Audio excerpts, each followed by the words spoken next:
Donc, pour commencer, euh, aujourd'hui, nous allons rentrer au vif du sujet de notre matière, à savoir la procédure civile. Nous sommes aujourd'hui à notre troisième séance, séance durant laquelle on va commencer à étudier l'action civile. Donc, après avoir présenté lors des deux premières séances, qui étaient des séances réservées à une présentation de la matière, durant deux séances durant lesquelles nous avons misé beaucoup sur, ou bien nous avons insisté beaucoup sur les principes qui gouvernent la matière, à savoir ce principe d'égalité, d'avoir accès à la justice, ainsi de suite. Je vous ai donné les références sur lesquelles je me base habituellement pour préparer mon cours. Donc, j'espère que vous aurez l'occasion de consulter ces références parce que les séances que nous dispensons, ce sont des séances qui ne peuvent satisfaire les besoins d'un vrai chercheur en procédure civile. Donc, ce sont des séances concentrées, ce sont des séances qui nous permettent d'échanger, de simplifier l'accès à un certain nombre de notions de base, d'avoir accès ou bien d'avoir une idée générale sur la matière, mais si vous voulez approfondir beaucoup plus la matière, je vous invite à consulter ces références, mais aussi à lire en arabe, parce que la procédure civile s'exerce en arabe. Donc, passons maintenant à nos moutons. Vous êtes 12 actuellement. Donc, l'action civile. Donc, la procédure civile, pour qu'il soit exercée, il faut intenter une action. Qu'est-ce qu'une action civile? Par opposition, bien sûr, à l'action pénale que nous avons distinguée de l'action pénale lors des deux premières séances. Nous avons établi de grandes différences entre l'action civile et l'action pénale. Donc, qu'est-ce qu'une action civile?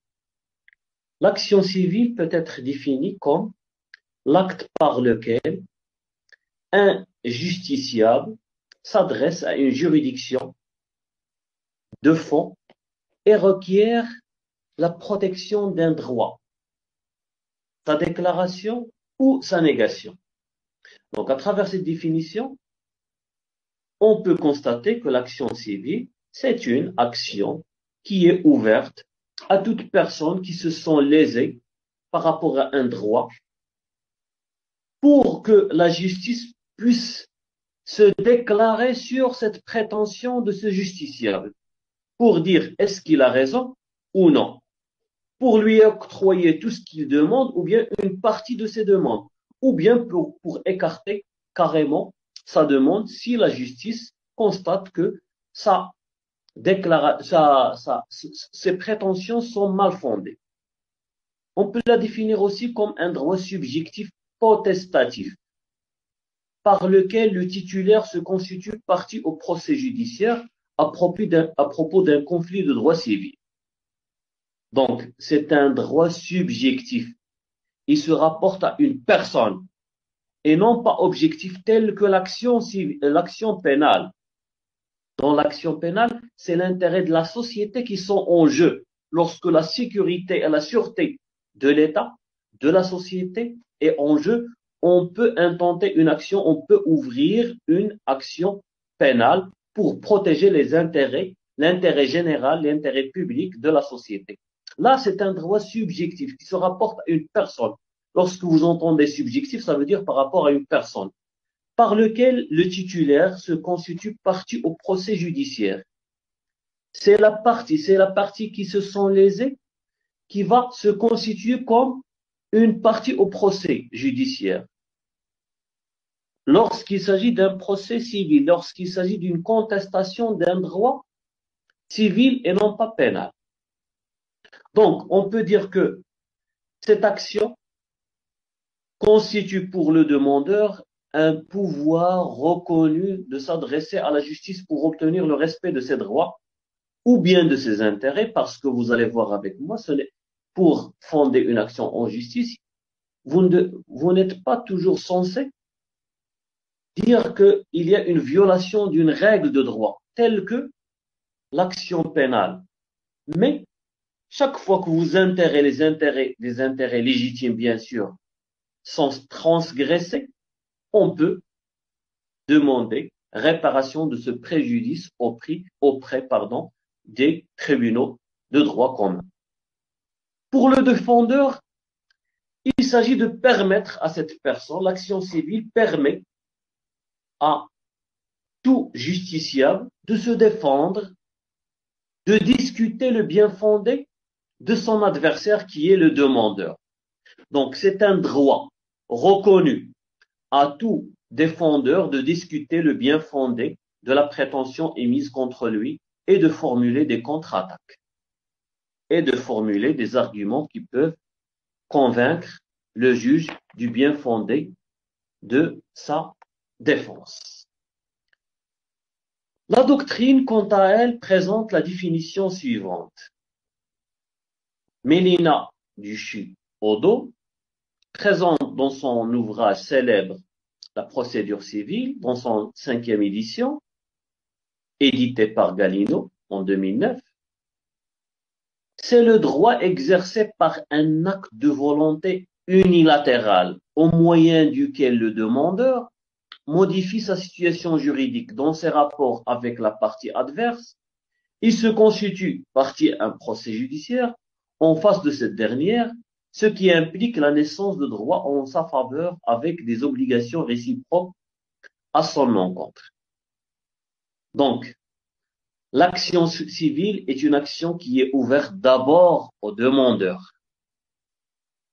Par un simple acte unilatéral, c'est lui qui décide d'aller à la justice. Il ne se met pas d'accord avec son adversaire de porter leurs différends devant la justice. Mais moi, je décide unilatéralement, en prenant une décision unilatérale, d'aller à la justice pour demander un droit, qu'un droit soit reconnu ou bien que des intérêts soient protégés contre un défendeur.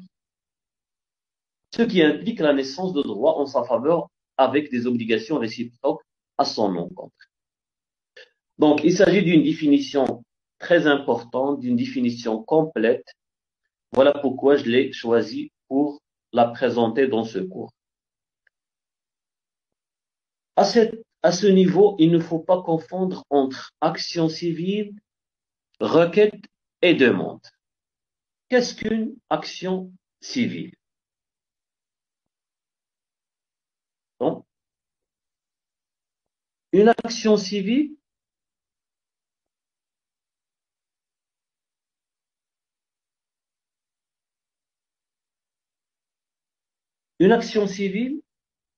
n'est pas une requête. Qu'est-ce qu'une requête? La requête, c'est l'acte écrit,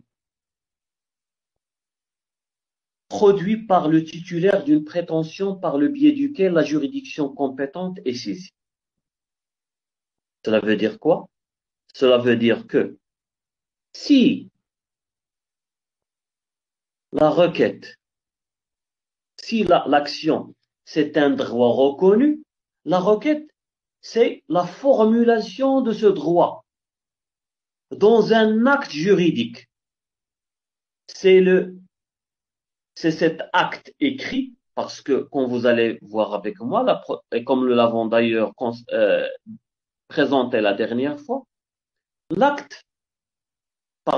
l'action civile est exercée généralement par écrit. Même si on a la possibilité de porter nos prétentions auprès du greffe oralement, ce greffe, comme je l'ai dit la dernière fois, doit constater nos prétentions dans un écrit avant de le transférer au juge, au tribunal qui va statuer sur l'affaire. Donc l'action civile, c'est le droit d'exercer unilatéralement une action devant la justice. La requête, quant à elle, c'est cet écrit que produit le titulaire pour demander le commencement de l'audience pour statuer sur tel ou tel droit. L'action civile doit être aussi distinguée de la demande, qui est l'objet de la requête. Donc, dans cette requête, qu'est-ce que je demande comme droit qui doit m'être octroyé par la justice?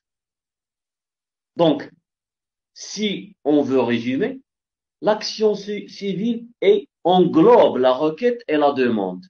Donc, pour exercer une action civile, il faut rédiger une requête dans laquelle il faut formuler une demande qui correspond à ce que requiert le demandeur de la part de la juridiction qui va statuer sur un litige déterminé.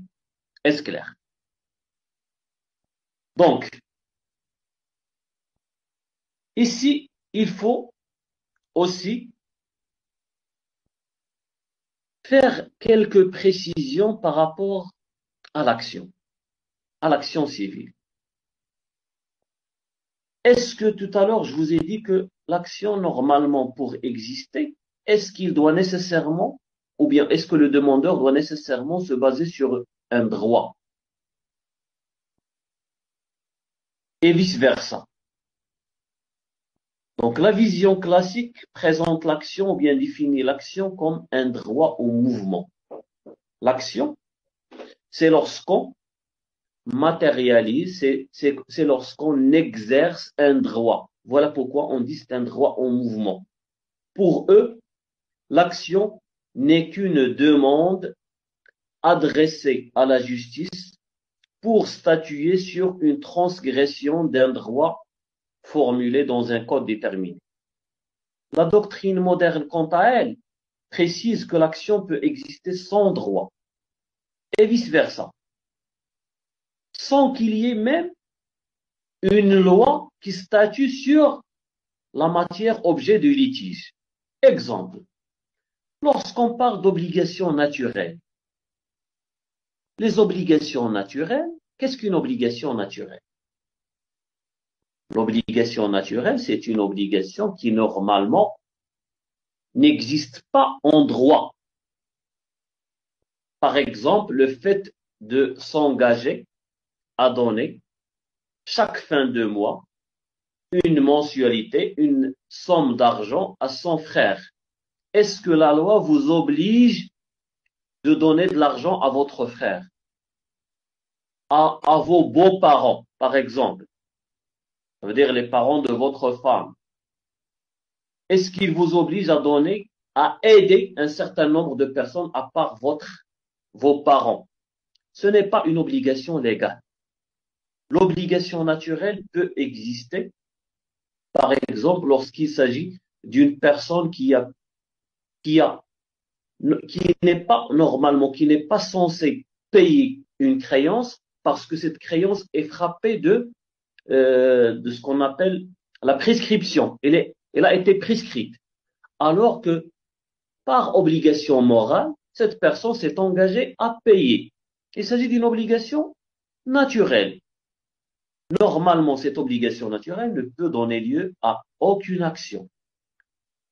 Une personne qui s'est engagée moralement à aider une autre personne, chaque fin de mois, il lui donne de l'argent. Si elle cesse de donner cet argent, il ne peut être poursuivi parce qu'il n'y a pas un fondement légal. Cependant, la jurisprudence française s'est déclarée parfois en faveur de la personne qui a eu l'habitude de recevoir l'argent de la part d'une personne déterminée, parce que on ne peut pas à un moment donné cesser d'aider une personne alors que nous avons pris l'habitude de lui octroyer de l'argent, sinon on va le condamner à mort. Il ne va pas se procurer l'argent nécessaire pour subvenir à ses besoins, pardon. Deuxième exemple, la répétition de l'indu suite à un paiement d'une créance prescrite. Ce que je veux dire à travers cet exemple, c'est que on n'est pas fondé lorsqu'on nous avons pris par notre propre volonté à payer une créance prescrite. Nous ne sommes pas en droit de demander la restitution de ce que nous avons payé. Elle est vraie, pardon, que vous n'étiez pas dans l'obligation de payer alors que la créance est prescrite. Mais par obligation naturelle, vous avez procédé au paiement, vous ne pouvez pas restituer, aller à la justice pour demander restitution de ce que vous avez présenté à votre créancier. Est-ce clair? Donc, ce sont deux exemples qui montrent que on peut toujours fonder une action en justice sans qu'il y ait un droit, et vice-versa. Ce sont les deux exemples que je viens de présenter. L'abus de droit d'agir. L'abus de droit d'agir ne doit pas nuire aux autres. Lorsqu'on parle d'abus de droit d'agir, ça veut dire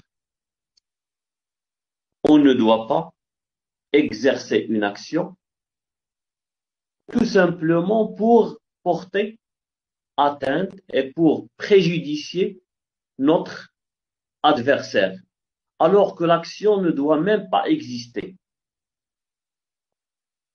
Sinon, le défendeur peut intenter une action en réparation.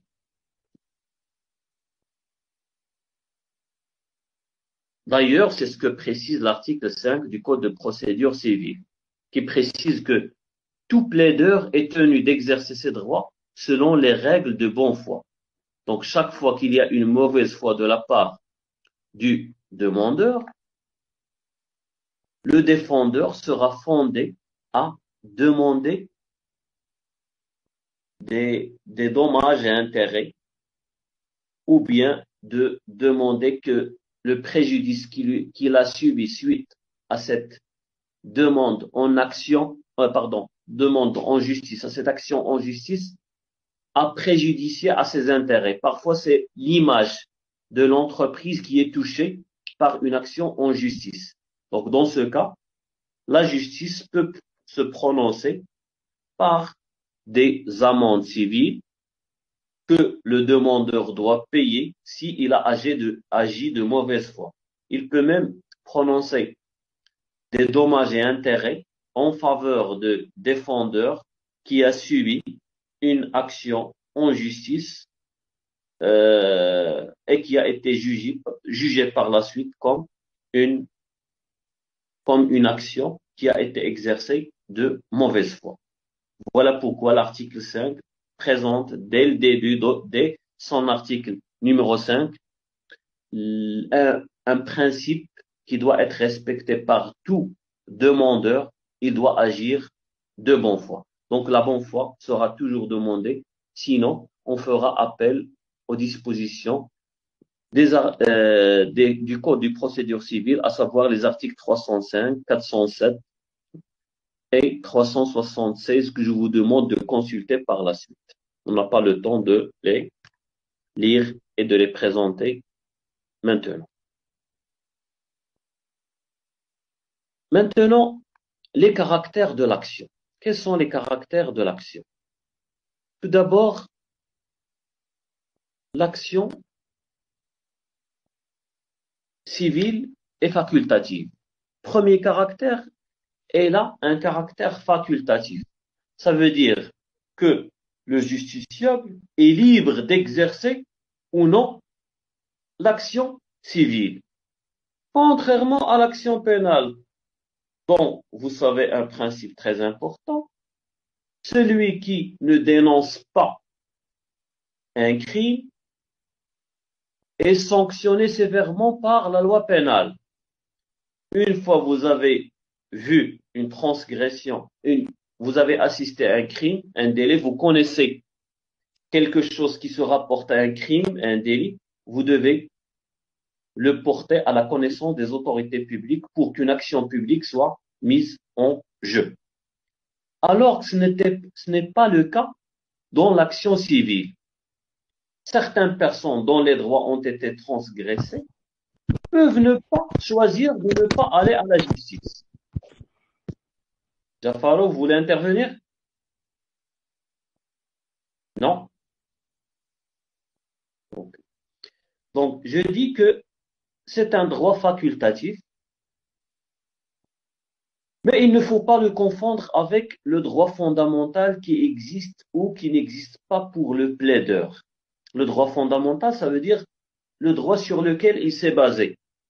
Est-ce la transgression d'une propriété, de la propriété d'un immeuble par exemple? Là, c'est un droit fondamental. Vous voulez exercer votre action, c'est bon. Si vous voulez pas exercer votre action, mais le droit fondamental existe. L'action qui est la faculté de s'adresser au juge pour faire dire que le droit fondamental existe. Et la demande en justice qui est le fait de s'adresser au juge. Deuxième caractère, l'action civile ou bien l'exercice de l'action civile est libre. Chacun peut exercer ses droits en justice, en demande ou en défense, même en se trompant. Je peux me tromper, mais j'ai toujours la liberté d'aller à la justice. C'est vrai, on vient de le dire tout à l'heure, cette liberté se trouve conditionnée par la bonne foi. Si vous avez agi de mauvaise foi, bien sûr, il y a des sanctions, des amendes civiles qui peuvent être prononcées à votre encontre.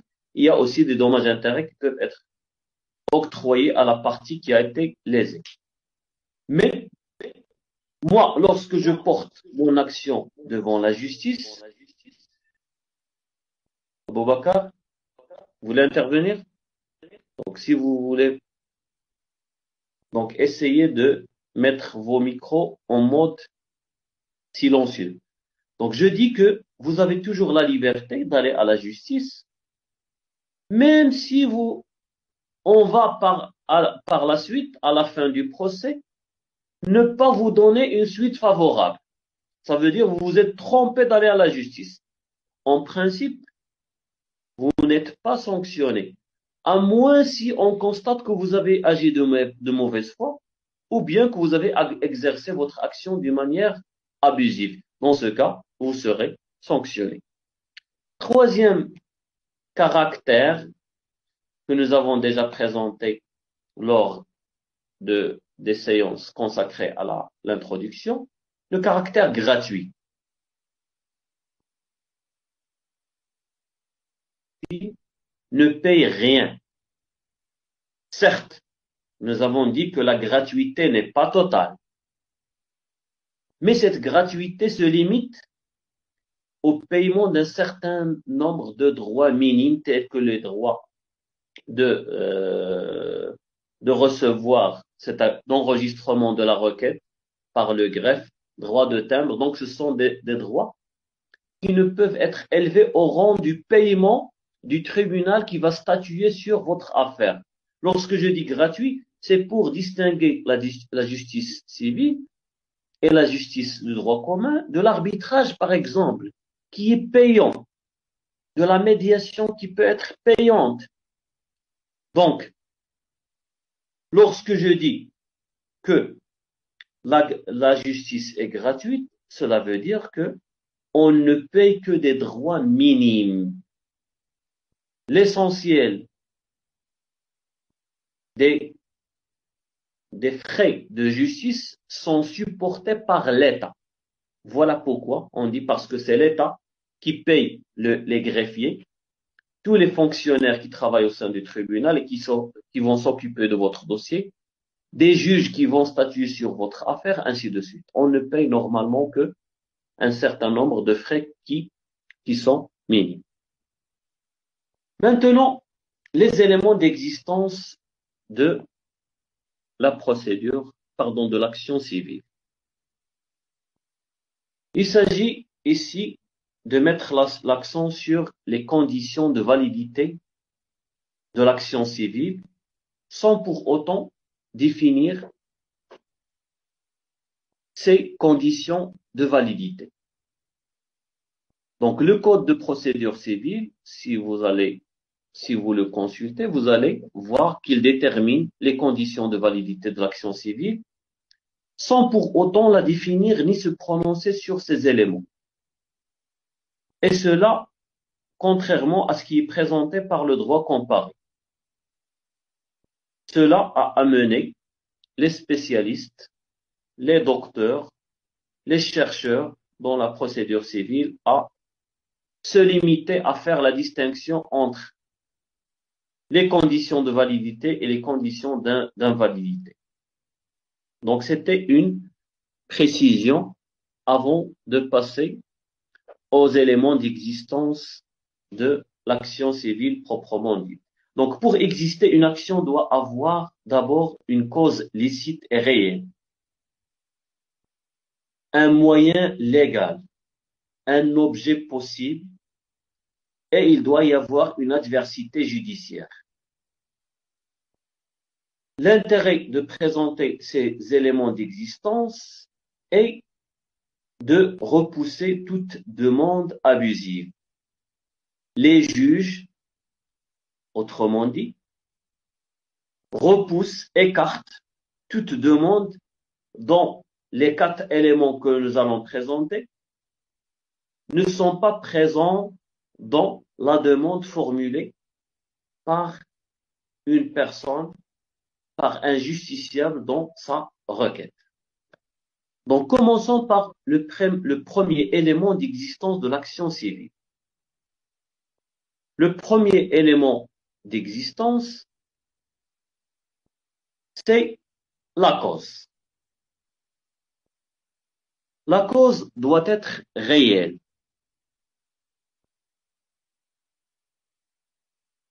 Et licite. La cause doit être réelle et licite. Donc, toute cause qui n'est pas réelle ou bien qui est illicite doit être normalement écartée dès le début par les juges, par le tribunal.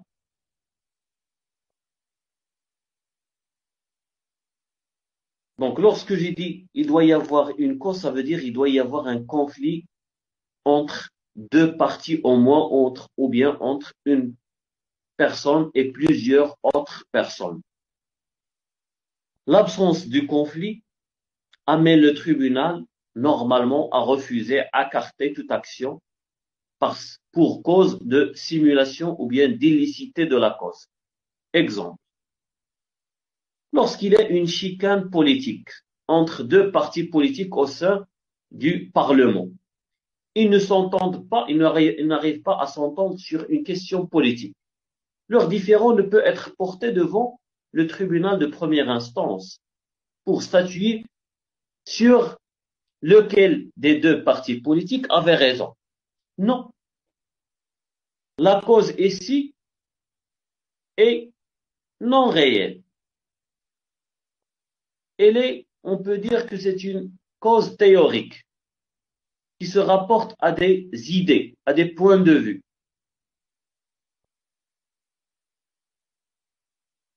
Il faut ici distinguer entre l'action civile et l'action pénale, contrairement à l'action pénale, qui n'existe pas à cause d'un texte spécial. Vous savez que l'action pénale, pour qu'il existe, il doit y avoir un texte de loi en application du principe de la légalité, charia. Aucune poursuite dans le cas d'une action pénale ne peut être intentée contre une autre personne, si un texte spécial ne condamne la personne ou bien ne présente l'action qui a été accomplie par la personne comme une action criminelle. Donc, si le texte ne le présente pas d'une manière claire, la personne ne peut être poursuivie. L'action civile, quant à elle, peut, comme nous l'avons dit, exister sans droit. Il suffit d'avoir un motif légitime, une cause légitime pour qu'il soit porté devant la justice. Parce qu'on dit dans l'action civile que la cause de l'action est dans son objet. Ça veut dire dans la prétention qui est présentée par l'auteur de la requête, sans pour autant être lui-même l'objet. Voilà pourquoi le législateur civil ne peut jamais présenter une liste exhaustive pour toutes les causes pour lesquelles un justiciable peut porter son action en justice. Contrairement à l'action pénale, où le législateur pénal a présenté d'une manière claire les cas pour lesquels on peut poursuivre une personne en justice pénale. Donc, ceci nous amène à distinguer entre deux types d'actions civiles. Les actions attitrées et les actions banales. Qu'est-ce qu'une action attitrée? Lorsqu'on parle d'action attitrée, ça veut dire ici que l'action, l'objet de l'action porte sur un droit qui a été défini déjà par une loi. C'est la loi qui définit la cause de cette poursuite en justice en déterminant les actes et agissements qui font conflit de droit. Exemple, lorsqu'il y a un licenciement abusif, vous pouvez porter votre action en justice. Donc, la cause de votre action est définie même par la loi, par le code de travail. Statut personnel, lorsqu'il y a une action qui se rapporte au statut personnel, elle est déjà, donc la cause est déjà présentée par le code de la famille. Le divorce, par exemple. Alors que dans les actions banales, on ne trouve pas une définition de la cause dans la loi. Et si la loi se contente de déterminer les conditions d'existence, s'il y a un dommage, un dommage qui a lésé la personne, si ce dommage est la cause d'une faute d'autrui, s'il y a un lien de causalité entre la faute et le dommage, donc là, il y a une responsabilité civile qui me permet d'aller demander en justice réparation du préjudice. Voilà pourquoi je dis ici, la loi se contente de déterminer les conditions d'existence, action de dédommagement pour faute civile d'autrui. Est-ce clair? Donc, je répète encore une fois, l'action civile n'existe pas toujours parce qu'il y a transgression d'un droit qui a été défini par une loi.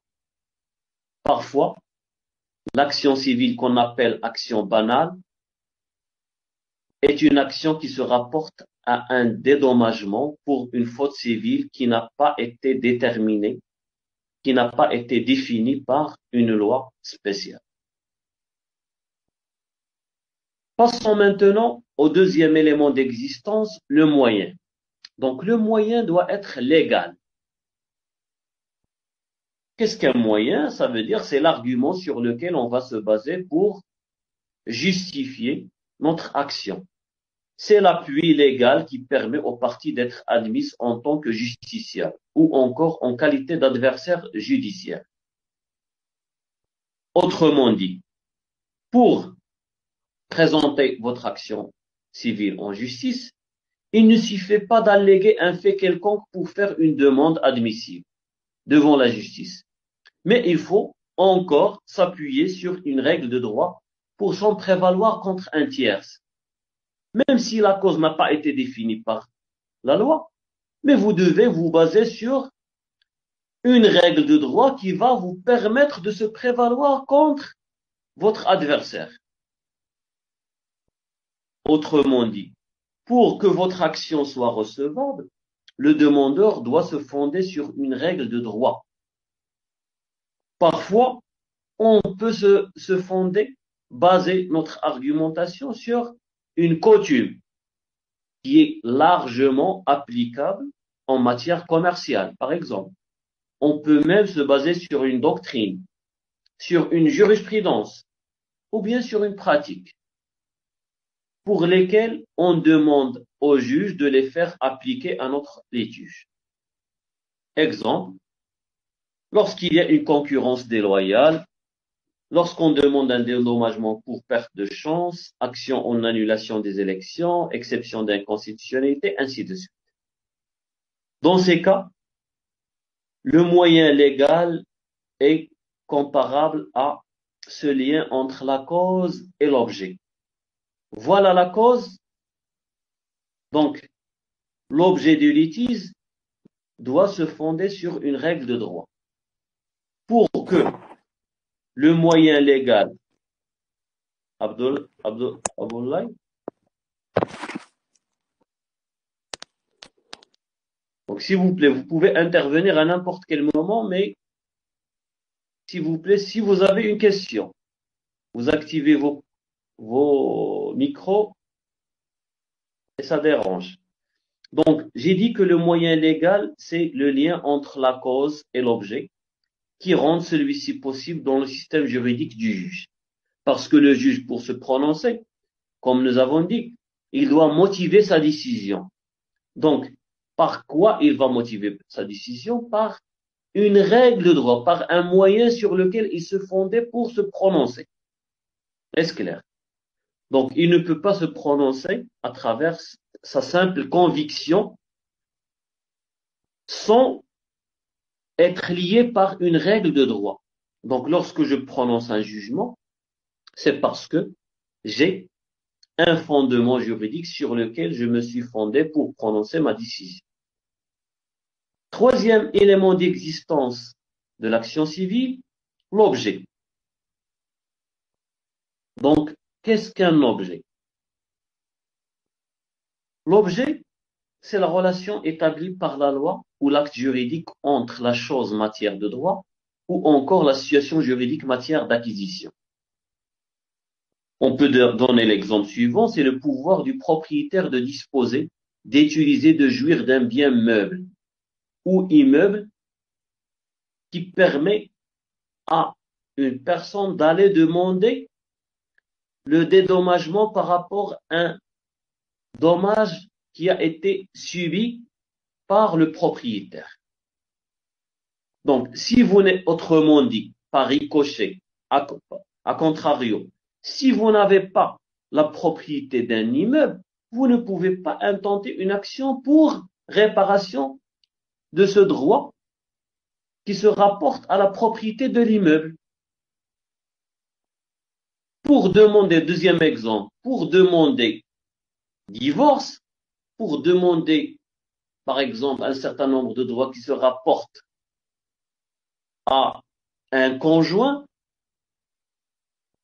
le fait de demander qu'une personne revient à votre maison, il faut que vous ayez un acte de mariage. Là, c'est l'objet. Sinon, il y aura impossibilité de demander. Lorsque vous vivez en concubinage avec une fille, par exemple, vous ne pouvez pas, une fois il vous quitte, vous ne pouvez pas demander que cette fille revienne à votre maison. Ce n'est pas possible parce qu'il n'y a pas un acte de mariage entre vous. Le salarié, par exemple, pour qu'il demande une réparation du licenciement abusif qu'il a subi, il doit y avoir un contrat de travail. Sinon, sur quoi on va se baser? Donc là, c'est l'objet.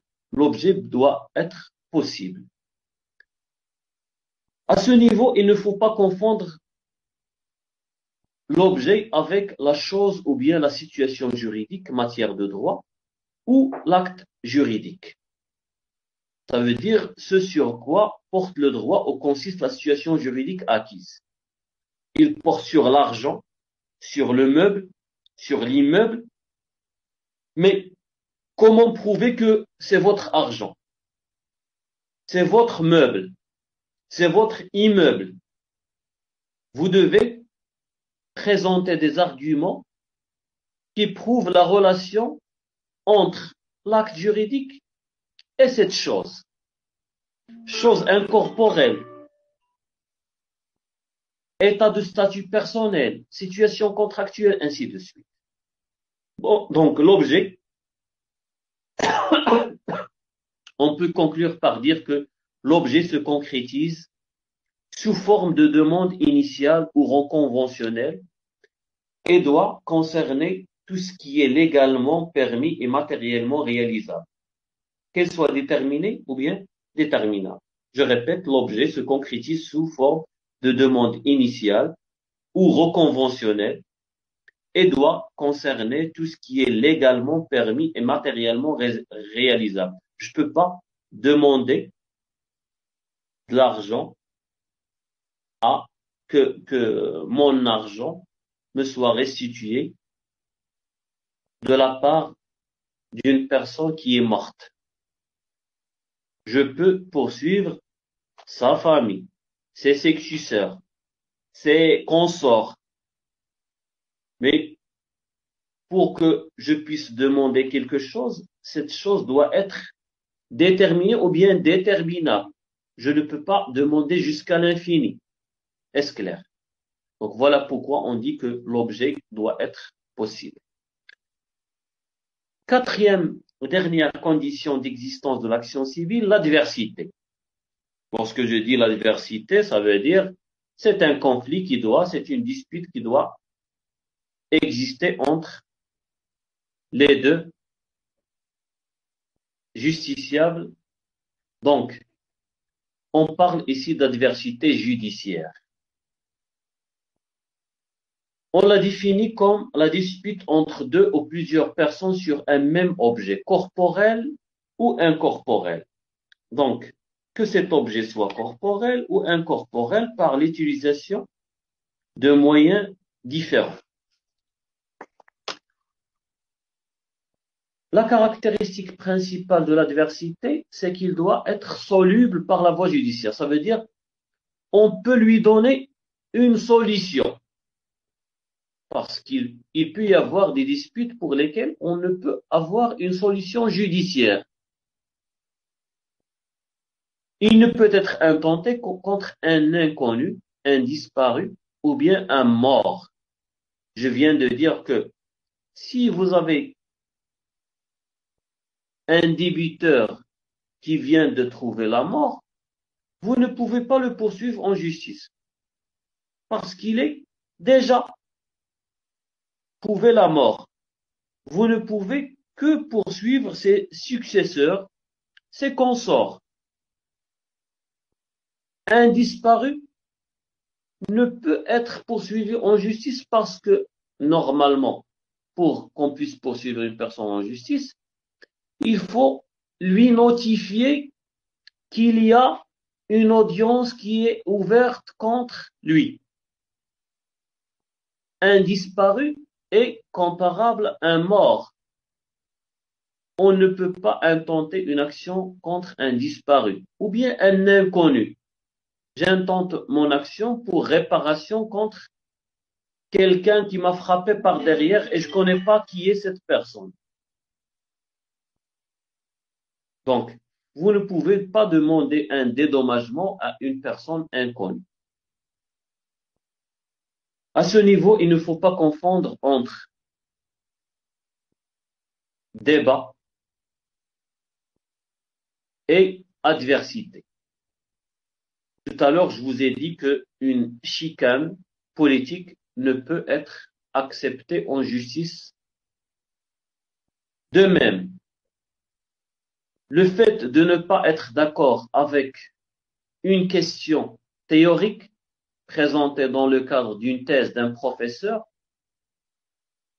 ne peut être objet d'une adversité judiciaire qui doit être tranchée par le tribunal. Donc, le débat n'est pas une adversité. Une adversité judiciaire, c'est une dispute pour laquelle les juges sont en mesure de solutionner la question judiciairement. Ça veut dire en se basant sur des règles de droit, ils peuvent fonder leur décision sur une loi et par la suite motiver leur décision en respectant les dispositions du Code de procédure civile et le daïr des obligations des contrats et les lois spécifiques qui réglementent toutes les autres matières. On peut conclure en disant que l'action prend fin par la réconciliation ou par un jugement. Ça veut dire que l'adversité n'existe plus si les personnes arrivent à se réconcilier, à trouver un arrangement. Donc, si vous avez trouvé un arrangement, il n'y a plus d'adversité, donc l'action n'a pas raison d'être poursuivie pour qu'on puisse donner une autre solution. La solution est déjà trouvée parce que vous vous êtes réconciliés, ça veut dire que vous avez trouvé un arrangement. L'adversité aussi peut prendre fin sans que l'action civile ne s'éteigne. Exemple, lorsqu'il y a désistement du demandeur. C'est ce qui est précisé par l'article 119 du Code de procédure civile, qui précise que l'action prend fin si le demandeur désiste. Ça veut dire, il va dire, c'est bon, je ne veux plus poursuivre mon action en justice, je ne veux plus poursuivre le demandeur. Peut-être que j'ai constaté que j'avais tort de poursuivre ce justiciable, ou bien par son absence, tel que précisé par l'article 47, qui précise que les juges, après une période déterminée, si ils voient que le demandeur n'assiste pas à l'audience, ils peuvent radier l'audience des registres de tribunal. Donc, si vous avez intenté une action en justice et par la suite vous n'avez pas assisté, il est considéré comme un désistement. Donc, les juges ne vont pas se prononcer tant qu'ils n'ont pas la matière nécessaire pour les arguments nécessaires sur lesquels ils peuvent se prononcer. Seulement, dans certains cas, les juges peuvent, suivant les éléments dont ils disposent à travers la première requête qui leur a été présentée par le demandeur, peuvent se prononcer sur l'action en justice et prononcer un jugement qui est considéré comme contradictoire, qui a valeur de jugement contradictoire à l'égard du demandeur. Donc, dans ces deux cas, le demandeur peut intenter son action de nouveau s'il n'a pas assisté aux audiences après avoir présenté une requête, ou bien s'il a désisté, il peut toujours intenter une nouvelle action. La prescription, l'arbitrage, le jugement ayant force de chose donnent aussi lieu à la cessation de l'adversité judiciaire. Donc, si l'action est prescrite, vous ne pouvez pas, il n'y a plus d'adversité. Ça veut dire, si vous avez par exemple, si vous êtes créancier d'une personne déterminée, mais vous n'avez pas intenté votre action dans les délais prescrits par la loi. Donc, dans ce cas, il n'y a plus d'adversité. Lorsque vous avez fait recours à l'arbitrage, vous avez choisi d'aller à la justice privée. Donc, si vous avez choisi d'aller à la justice privée, qui est l'arbitrage, le juge ne doit pas se prononcer sur l'action civile qui a été présentée par le demandeur. Le juge doit s'abstenir de donner une décision, de se prononcer sur un litige qui a déjà été porté devant un tribunal arbitral. Ou bien, lorsque pour la même affaire, pour le même litige, il y a déjà un jugement qui a été prononcé par un autre tribunal, qui a, qui a atteint ce stade de la force de la chose jugée. Ça veut dire que le défendeur a épuisé et le demandeur ont épuisé tous les voies de recours ou bien les délais de recours ont été dépassés. Donc, dans ce cas, on ne peut plus parler d'adversité. Aucun juge ne peut recevoir la demande, que ce soit du demandeur ou bien du défendeur. Est-ce clair? Donc, ce sont les 4 éléments d'existence de l'action civile. Passons maintenant à la classification des actions. Donc, la doctrine classifie les actions selon 3 grands critères. D'abord, selon la nature du droit revendiqué. Ensuite, selon la nature juridique de l'objet du litige et selon les objectifs qu'on vise à atteindre. Donc, selon la nature du droit revendiqué, on distingue entre les actions réelles, les actions personnelles et les actions mixtes. Selon la nature juridique de l'objet de litige, on distingue entre les actions mobilières et les actions immobilières. Et selon l'objectif à atteindre, on distingue d'abord entre les actions possessoires et pétitoires et entre les actions obliques et polielles. Commençons par la première classification qui se base sur le critère du fondement juridique, bien sûr. Donc ici, nous avons 3 actions, les actions réelles, les actions personnelles et les actions qui sont à la fois réelles et personnelles. Il s'agit ici d'une classification qui est fondée sur la nature du droit revendiqué et qui sert de fondement à ces actions. Qu'est-ce qu'une action réelle?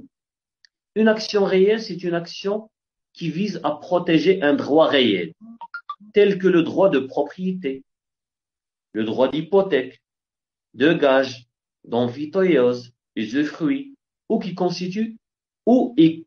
en constitue l'exercice, tel que précisé par l'article 8 du Daïr du 10 juin 1915, fixant la législation applicable aux immeubles immatriculés, tel que vous l'avez d'ailleurs vu avec M. Roche dans le cadre du cours du droit réel et droit annexe, je crois. Donc, l'action réelle peut être soit confessoire, soit négatoire. Confessoire, ça veut dire il vise à établir l'existence d'un droit réel sur un bien mobilier ou bien sur un bien immeuble.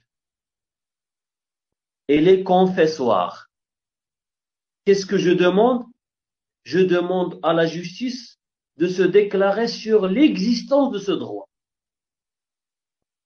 Ou bien négatoire, ça veut dire je demande à la justice de se déclarer sur la non-existence d'un droit. Exemple, le fait de demander à la justice que mon bien immobilier n'est grevé d'aucun hypothèque. Il n'y a pas d'hypothèque sur mon immeuble, donc je peux le vendre librement. Donc, soit je demande à la justice de se déclarer sur l'existence d'un droit, ou bien sur l'inexistence d'un droit déterminé. L'action personnelle, quant à elle, c'est une action fondée sur un droit personnel, c'est-à-dire sur un droit de créance sur un débiteur. Cette personne me doit de l'argent. Est-ce un droit réel? Non, c'est un droit personnel.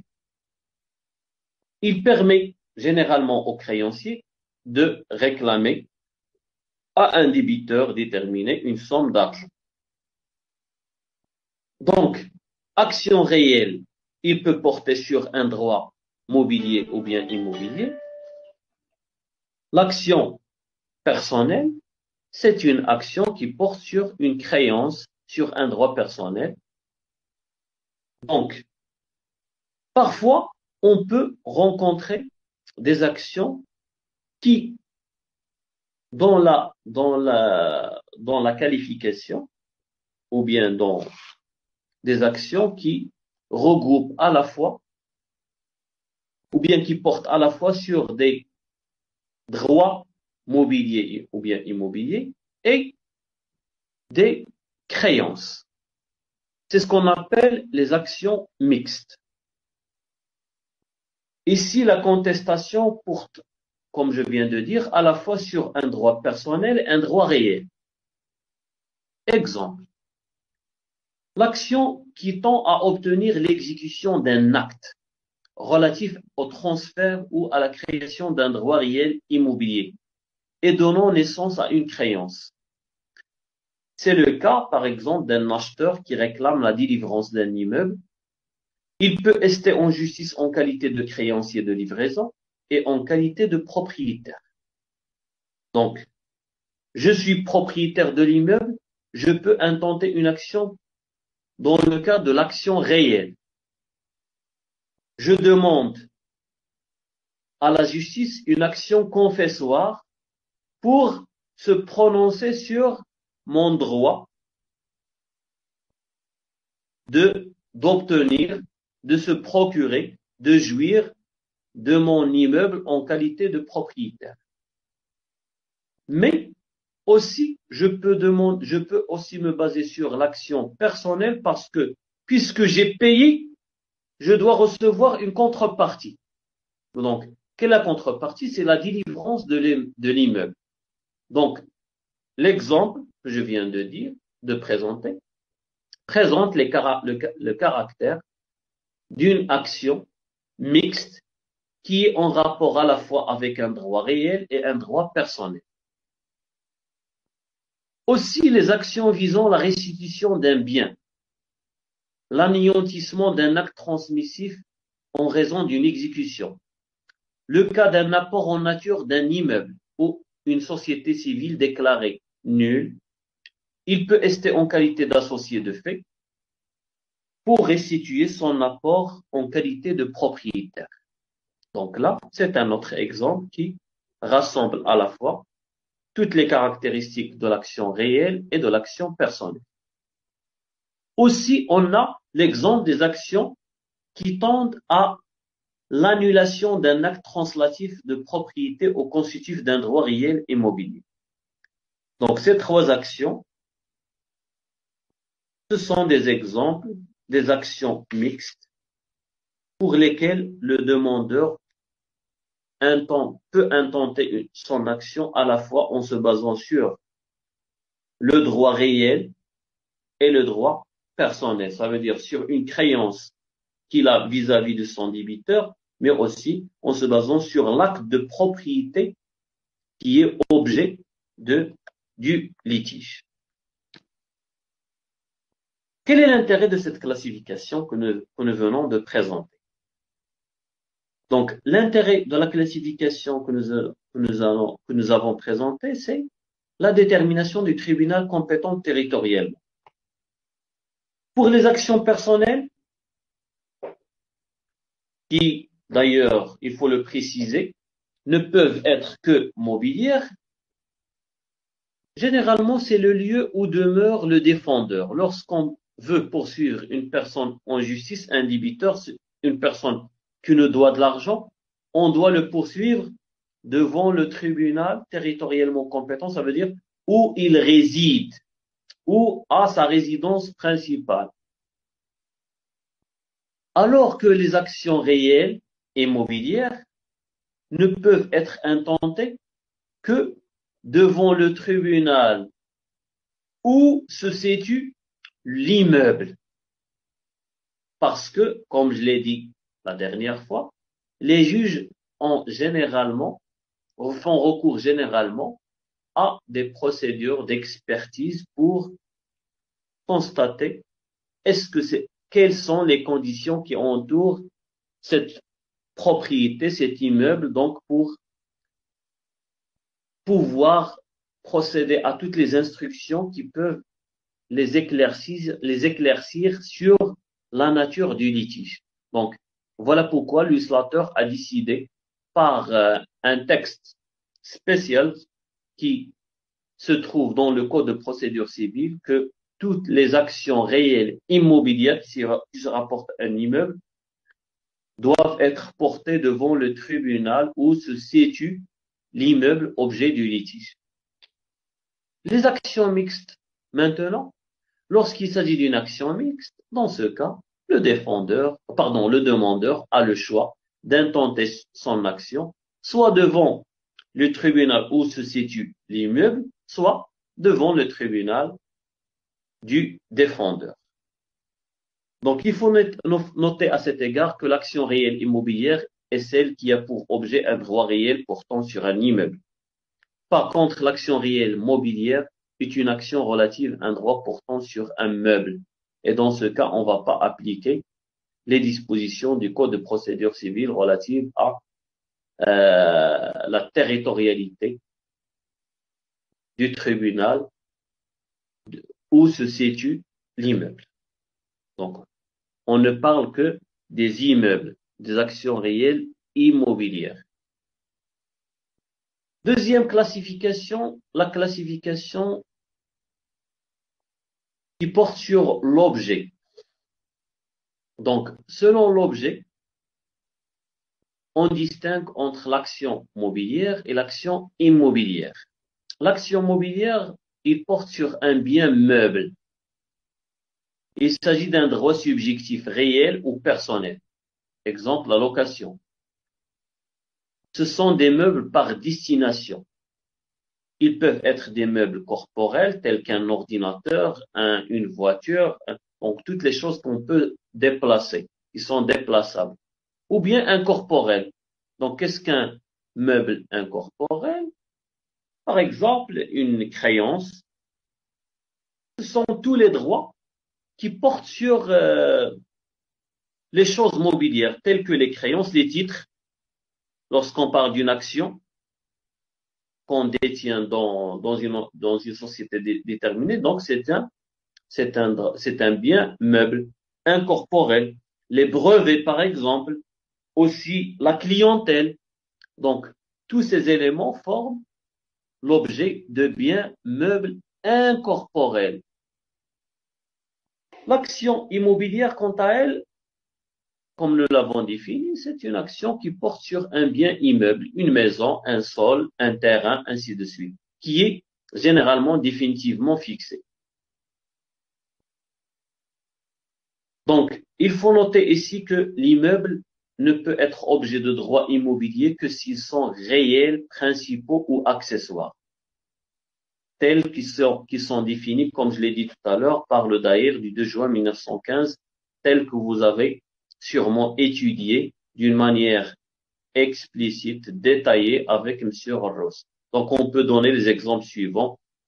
Les actions immobilières peuvent porter sur le droit, sur la propriété d'un bien immeuble, sur l'usufruit des mêmes biens, sur le habous, les droits d'usage et d'habitation, l'amphithéose, le droit de superficie, l'anticrèse, les servitudes et les services fonciers, les privilèges hypothèques et les hypothèques, les droits coutumiers musulmans tels que Gza, Istidjar, Gilza, Zina, Hwa, etc.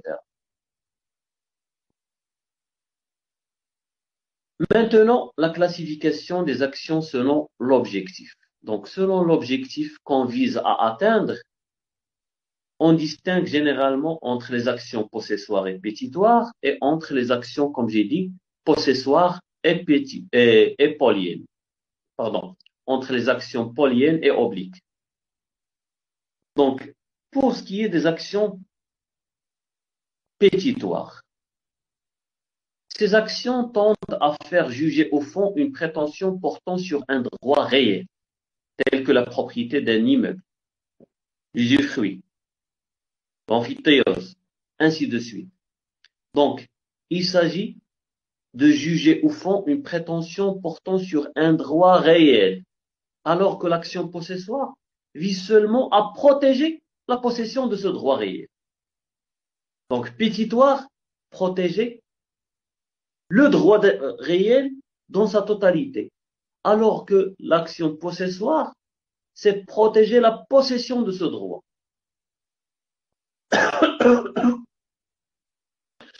La doctrine, dans ce cadre, distingue entre trois types d'actions possessoires.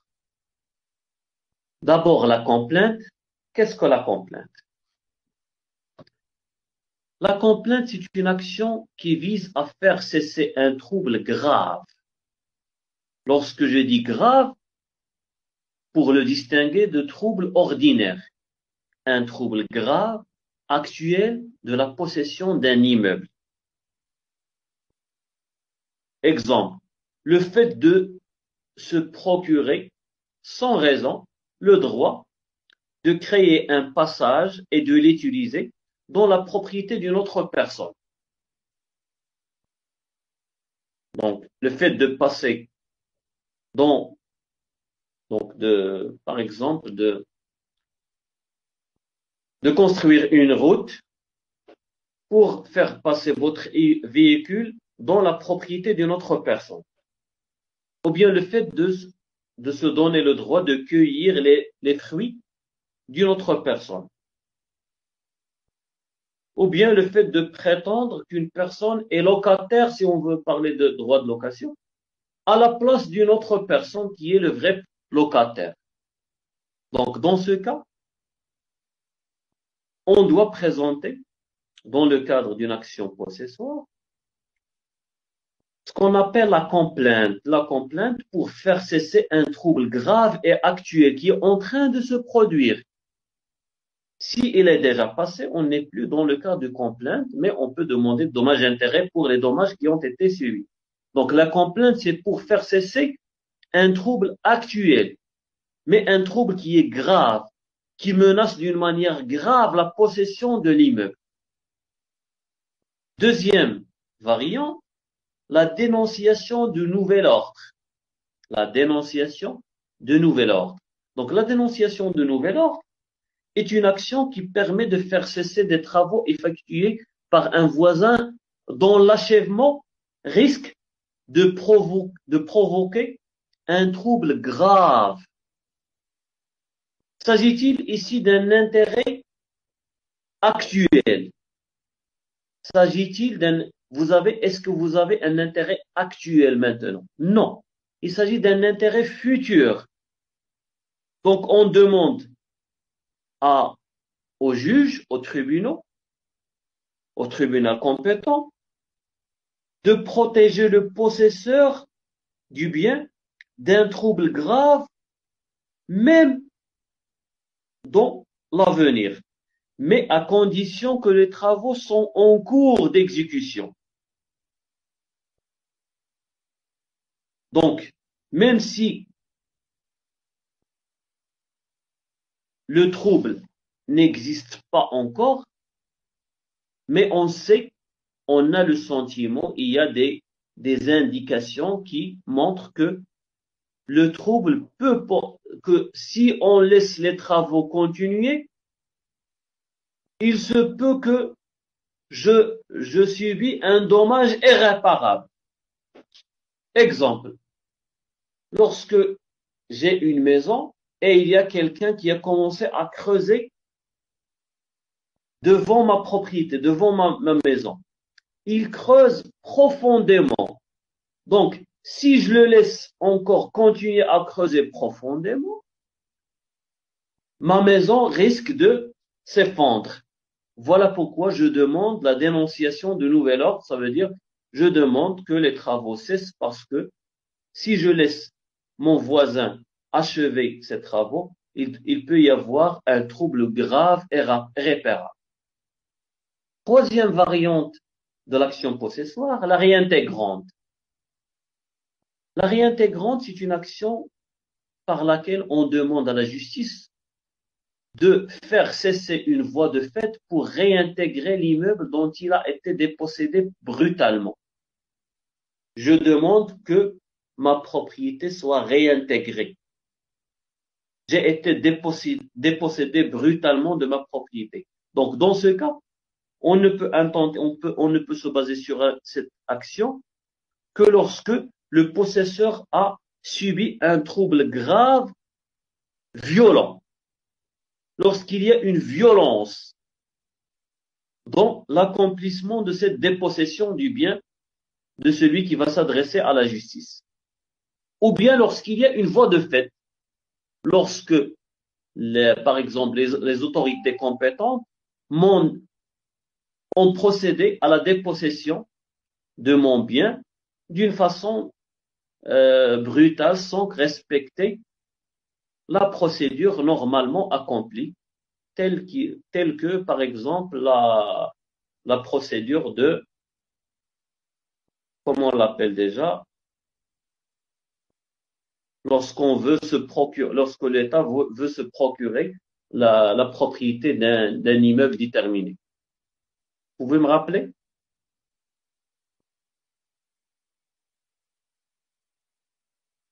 Non?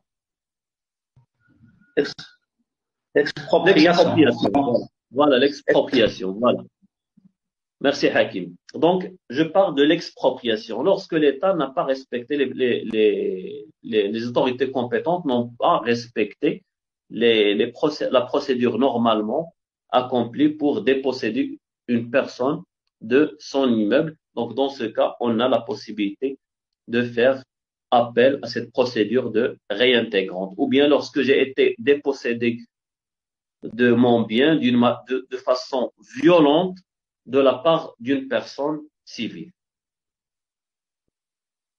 J'ai dit que dans ce cadre, on distingue aussi entre les actions poliennes et les actions obliques. Ce sont deux actions, pardon, ici le titre doit être action polienne et action oblique. Donc, ce sont deux actions qui permettent de protéger le droit de gage général des créanciers. Oui. Ce sont des actions que vous avez sûrement vues dans le cadre de votre matière droit des sociétés, je crois. Donc, l'action polienne, c'est une action révocatrice. Ici, le créancier demande la révocation d'un acte conclu par son débiteur qui est susceptible de lui porter préjudice. Moi, donc généralement dans le cadre, lorsqu'une entreprise est en difficulté, le chef d'entreprise procède à des ventes avec des prix dérisoires. Donc, le créancier sait que si il laisse son débiteur vendre ses biens, il ne va pas se procurer l'argent nécessaire pour sa créance. Voilà pourquoi il peut demander, dans le cas de l'action polienne, que l'acte de vente, par exemple, soit révoqué. Tout simplement parce que cela porte préjudice à ses intérêts. Le même auteur peut aussi, parfois, dans le cas des actions obliques, lorsque son débiteur doit normalement intenter une action en justice pour se procurer une créance déterminée, alors qu'il ne l'a pas fait, il était négligent. Donc, si le débiteur était négligent dans l'exercice de ses différents droits de recours à l'encontre de ses propres débiteurs, c'est le créancier qui va prendre sa place pour exercer ses droits de recours. C'est ce qu'on appelle l'action oblique. Donc, ce sont deux actions qui protègent généralement le créancier contre les agissements d'un débiteur qui est parfois négligent, parfois qui a agi d'une mauvaise intention, de mauvaise foi, afin de protéger ses intérêts. Donc, je vous demande d'aller te procurer plus d'informations. Je l'ai expliqué d'une manière brève, précise. Donc, je vous invite à aller faire des recherches sur les actions poliennes et les actions obliques. Donc voilà, je crois que je suis arrivé à ma dernière diapositive. Je vous remercie de votre attention et j'aimerais bien savoir si vous avez des questions par rapport à tout ce que j'ai présenté dans le cadre de ce cours.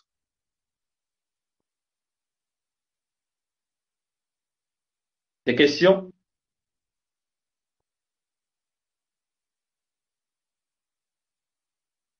Donc, s'il vous plaît, je m'efforce, pardon, de vous faire des cours en live, c'est pour vous inviter à interagir avec moi, à poser des questions, et non pas seulement à m'écouter, à se contenter de m'écouter. Si vous voulez juste m'écouter, je peux enregistrer et la qualité sera meilleure que la qualité du cours, des informations qui vous seront transmises si je procède à l'enregistrement. Mais il y aura pas une interaction entre moi et vous. Donc, si j'ai choisi de procéder par, pour donner des cours par ce moyen, qui est Big Blue Bouton, c'est pour vous inviter à interagir avec moi, à me questionner.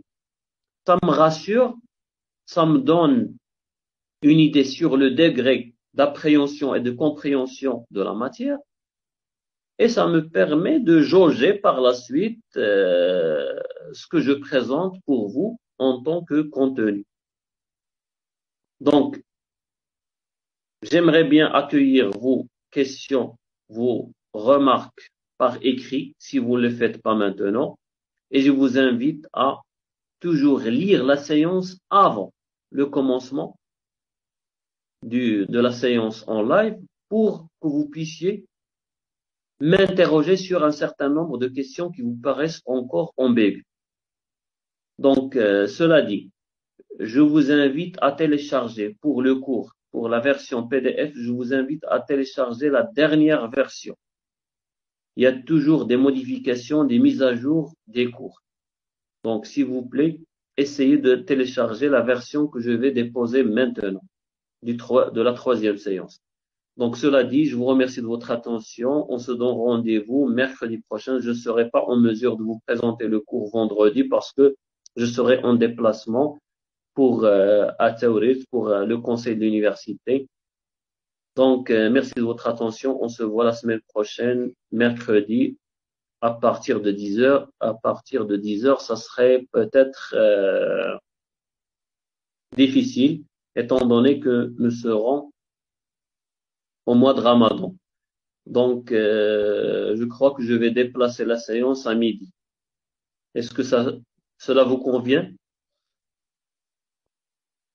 Mercredi, peut-être c'est le premier ou bien le deuxième jour du Ramadan. Donc, de toute façon, vous serez avisé. Donc, il ne me reste qu'à vous dire très bon Ramadan, très bon début de Ramadan. On va continuer, même si on va jeûner, je vais essayer de vous présenter mon cours vers midi. Donc, merci de votre attention. On se voit la semaine prochaine.